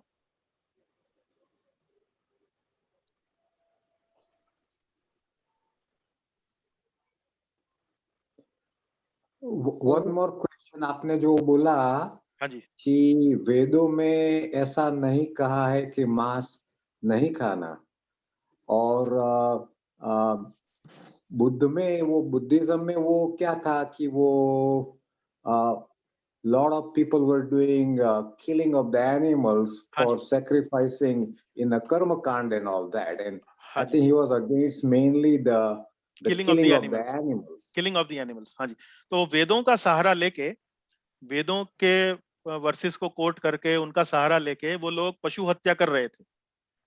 तो भगवान बुद्ध जो है वो उन्हें इस प्रकार से करने से मना करना चाहते थे। तो उन्होंने क्या सिद्धांत दिया कि भाई वेद जो है उनको नहीं मानना है, आप सिंपली एक जो जिसे बोलते हैं ना मॉरल लिविंग, एक नैतिकता वाला जो आप यदि आप जीवन जिएंगे तो वो पर्याप्त है। तो आप मुझे मानिए, मुझे मेरे बताए हुए रास्ते पे चलिए। और इस तरह से उन्हें वेदों का उल्लंघन करने के लिए या वेदों का मिसयूज करने के लिए, मिस इंटरप्रेट करने के लिए उस भावना से उन्होंने उनको रोका। तो ये उस पर्पस से आए थे। और वेदों में जो मैंने आपको बोला कि भाई ऐसा नहीं है कि मांसाहार वर्जित है, लेकिन मांसाहार की छूट दी गई है किसी एक स्पेसिफिक सिचुएशन में। और जो लोग मांसाहार करना चाहते हैं वो इस प्रकार के नियमों का और विधि विधानों का पालन करके मांसाहार करना चाहें तो उन्हें मांसाहार करने की छूट दी है। तो कंसेशन जो है वो रूल नहीं होता है, एक कंसेशन दिया गया है कि ठीक है आप ऐसा कीजिए, क्योंकि यदि आप दूसरे तरीके से मांसाहार करेंगे तो विशेष रूप से अधिक समस्या होगी। लेकिन यदि आप विधि विधानों के अनुसार करेंगे तो कम से कम वैदिक फोल्ड में तो रहेंगे और आगे उन्नत करने की या प्रगति करने का संभावना रहेगी। तो ये उसके पीछे मतलब कारण है। जैसे गवर्नमेंट भी लोगों को शराब पीने की छूट देती है, लेकिन साथ ही साथ वो इस बात का भी बताती है कि भाई बहुत ज्यादा शराब पीने से लिवर भी खराब हो जाएगा, और हर बार टैक्स भी बढ़ाती है। उनको डिस्करेज भी करती है कि भाई ज्यादा ना पिए, इस तरह से। ये तरीका है। नमस्कार, थैंक यू। हरे कृष्ण। हाँ जी, हरे कृष्ण प्रभु। हरे कृष्ण मनीष जी। ये इसका थोड़ा सा अर्थ बताइए ना। मैं अपनी माया शक्ति द्वारा ढक रहता हूँ, तो भगवान के लिए कौन सी माया शक्ति होती है? क्योंकि वो सबसे परे होते हैं, करेक्ट? माया शक्ति वगैरह, तो ये माया शक्ति क्या है? हाँ, मतलब ये माया देखिए, दो तरह की माया शक्तियां हैं। एक तो योग माया बोलते हैं, एक महामाया बोलते हैं। तो महामाया ओके। जो शक्ति होती है, उसका उसका जो पर्पस होता है, वो जो पहले हमने 3 गुणों वाली जो शक्ति, जो माया की जो हमने बात करी, वो है हाँ, महामाया। लेकिन यहाँ भगवान योग ओके। माया के बारे में बात करते हैं। योग माया जो है, वो भगवान योग माया का उपयोग अपने आप को लोगों से बचाने के लिए करते हैं। मतलब अपने आप को ढककर रखते हैं योग माया के माध्यम से। महामाया जो है वो जीवों के ऊपर कार्य करती है, लेकिन योग माया भी भगवान की अच्छा। ही सेविका है, जो वास्तव में भगवान को एक तरीके से ऑर्डिनरी लोगों से बचा के रखती है, या उनका एक्सेस नहीं मिलता है उनको। Okay okay okay. जी। अब योग जैसे माया। जैसे जैसे कृष्ण लीला में यशोदा माई है। तो यशोदा माई भगवान श्री कृष्ण को जब बालक के रूप में देखती हैं, तो वो उन्हें अपना बालक समझती हैं, उन्हें भगवान नहीं समझती हैं। तो बराबर। तो यशोदा जी जो है, वो श्री कृष्ण को भगवान नहीं समझती हैं, केवल बालक के रूप में देखती हैं। तो ऐसा कैसे हो सकता है? तो भगवान यहाँ योग माया से आवृत कर लेते हैं अपने आप। तो यशोदा माई जो है, उन्हें अपना बालक समझती हैं, भगवान नहीं समझती। वो कैसे संभव है? योग माया के द्वारा। Okay okay okay. लेकिन जो जीव हैं, जैसे हम, मेरी स्थिति है, या हम सामान्य जीवों की स्थिति है, हम जिस चीज से आवृत रहते हैं, वो है महामाया। वो जो 3 गुणों से बनी, महामाया, वो जो ओके। 3 गुणों से बनी हुई है, सत्व, रजस और तमस। Okay okay. हम लोग वेरी क्लियर प्रभु। हम लोग भगवान से उन्मुख हो जाते हैं। वो जो अच्छा। यशोदा माई हैं, वो भगवान के सम्मुख जाना चाहती हैं, लेकिन भगवान लीला करने के माध्यम से, या लीला करने के पर्पस से वो ढक के रखते हैं कि भाई, अगर ये मुझे भगवान समझेंगी तो बेटा थोड़ी समझेंगी, या बालक थोड़ी समझेंगी, तो मैं लीला नहीं कर समझे, सकता हूँ ना। करेक्ट। अब बराबर। मैं माता यशोदा का जो प्रेम है, माता का जो प्रेम है, उसका मैं आस्वादन नहीं कर सकता हूँ, इसलिए योग माया से ढकते हैं। ठीक है जैसे प्रभु। जैसे थैंक यू। वसुदेव और देवकी के सामने जब भगवान श्री कृष्ण का जन्म हुआ, तो वसुदेव और देवकी ने उनकी उपासना करी कि आप भगवान हैं, आप सर्वशक्तिमान हैं, इत्यादि इत्यादि। लेकिन तुरंत ही फिर वो चिंतित हो गए, जब भगवान ने अपने आप को एक बालक का रूप ले लिया, तो तुरंत ही वो चिंतित हो गए कि अरे, इस छोटे से बच्चे का क्या होगा, इसको कैसे कौन संभालेगा। अभी थोड़ी देर पहले तो वो पूजा कर रहे थे कि तो आप तो भगवान हैं, अभी अभी 2 मिनट बाद वो बोल रहे हैं तो बच्चे का क्या होगा, बच्चा कहाँ जाएगा, कैसे इसको दूध कौन पिलाएगा, मतलब चिंता कर रहे हैं उसकी। तो 2 मिनट पहले भगवान बता रहे हैं, 2 मिनट बाद उनकी चिंता कर, अरे भाई भगवान है तो चिंता अपने आप कर लेंगे ना। आप उनके लिए चिंतित क्यों रहे? तो वो योग माया के कारण होता है। Okay okay okay.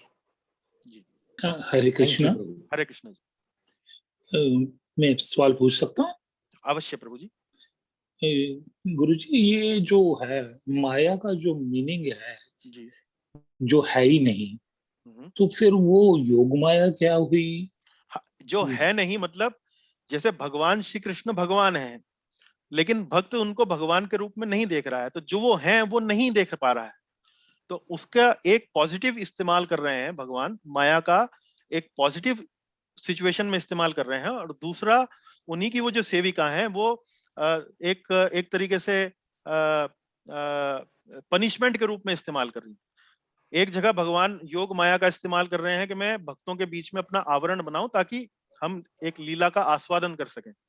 और दूसरी जगह वो जीव को भ्रमित करते हैं, मोह में डालते हैं कि भाई सत्व गुण के प्रभाव में आकर वो अपने आप को समाज सेविक मानता है, और फिर रजोगुण के स्वभाव में आकर वो धन को ही सब कुछ सुख का कारण मानता है। तमोगुण के स्वभाव प्रभाव में आकर वो सिगरेट शराब को मानता है। तो वो मतलब माया का मतलब ये है कि जो नहीं है। तो एक जगह माया जो है वो जीव को भगवान से दूर ले जा रही है, और दूसरी जगह माया जो है वो जीव, और जीव जो ऑलरेडी भगवान के सम्मुख आ चुका है, उसके और भगवान के बीच में थोड़ा पर्दा डाल रही है, ताकि लीला हो सके, प्रेम का Thank you. आदान प्रदान हो सके। हाँ जी, सतवचन, थैंक यू। तो माया दोनों जगह ही है।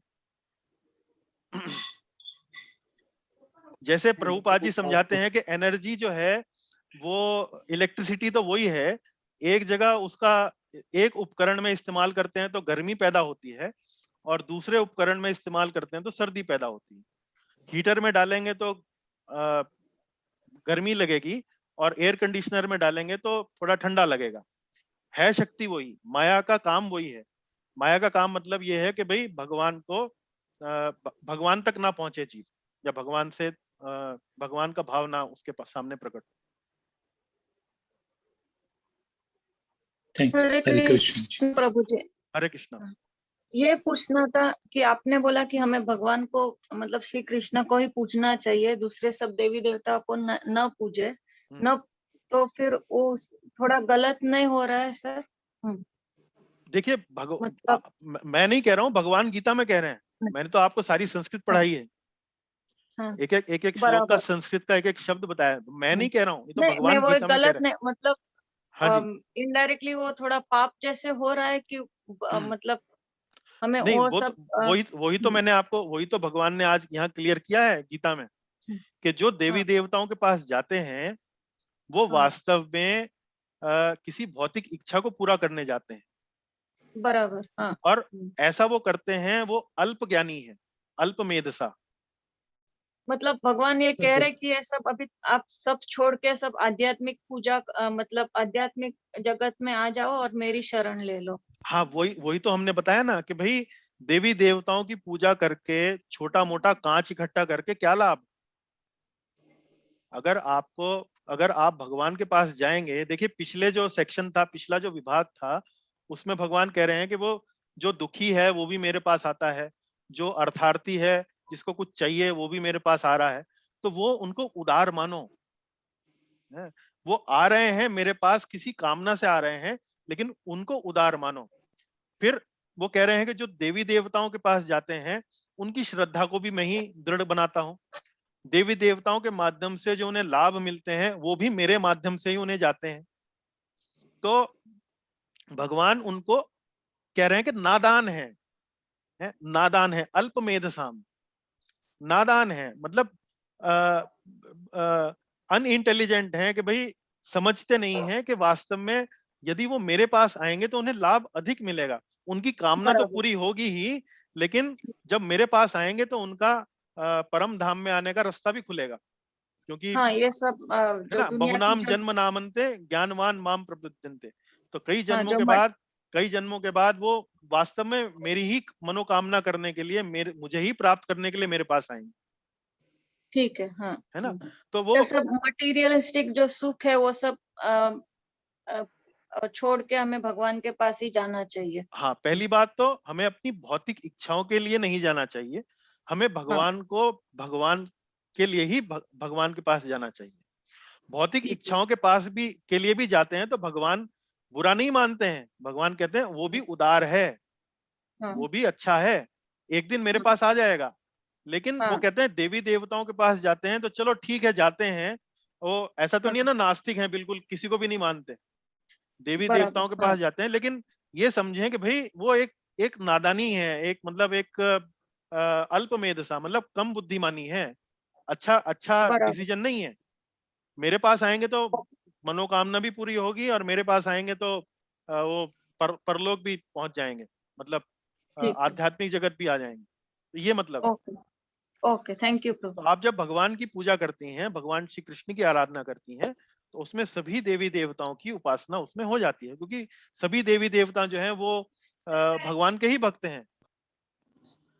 अब जैसे ब्रह्मा जी हैं, इंद्र हैं, सूर्य हैं, चंद्र हैं, ये भी जीवात्माएं ही हैं, और इनका भी जब सृष्टि का प्रलय होता है तो ये भी उस सृष्टि के प्रलय में मतलब समाप्त हो जाते हैं। तो इनका भी जो जीवन है वो क्षणिक है, मतलब परमानेंट नहीं है। ओके प्रभु तो जी। जो ये फल देते हैं वो परमानेंट कैसे हो सकते हैं? ठीक है, हाँ बराबर। इसलिए देवी देवताओं की उपासना और भगवान की उपासना में अंतर है। ओके। जी जी, राकेश प्रभु जी बताइए, आपका हाथ खड़ा है। हरे कृष्ण प्रभु जी। हाँ जी प्रभु जी पिछली कक्षा से संबंधित है, वैसे थोड़ा विषय अलग है। हाँ जी बताइए। श्लोक 15 के तात्पर्य में लिखा हुआ है कि 84 लाख योनियों में 4 लाख मनुष्य योनियां हैं।